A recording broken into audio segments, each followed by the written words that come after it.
Pre mňa osobne je táto nová tržnica v Bratislave asi najobľúbenejšie miesto v Bratislave. A potom, keď sme vydávali z našich prvých trackov, Netancujem, kývem hlavou, tak sme dosť výraznú časť toho klipu natočili tuna.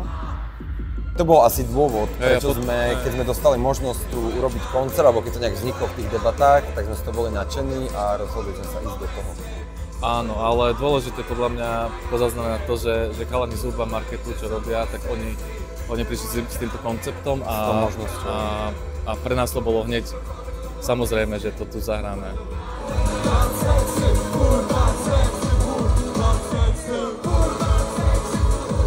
Je to ako také zvláštne miesto z minulosti.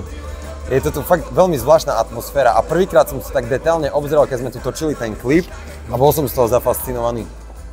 Z tých obchodov, ktoré tu sú, z tých ľudí, ktorí tu chodia, z tých rituálov. Ono to tak ako keby ostalo niečo. Ostalo, že všetko okolo sa hýbe, všetko sa mení, hlavne tuto, akože toto okolie a tuto niečo ostalo úplne nezmenené.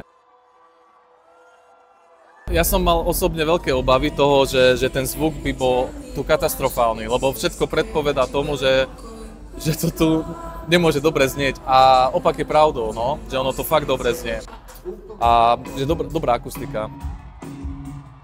Zahráme tu premiérovo tracky z našho nového albumu, ktorý vyšiel pred pár dňami a ten album sa volá Polameme svoje ID. Ono to mal byť pôvodne EPčko,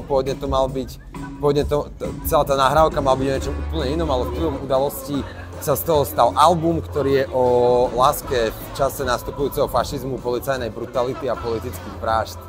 Volá sa Polameme svoje ID a je venovaný bezdomovcovi z Košic, ktorý sa volal Ľubomír a ktorého pred mesiacom dobili policajti na smrť taktickou rukavicou v Košiciach, pretože ukradol fľašu tvrdého alkoholu.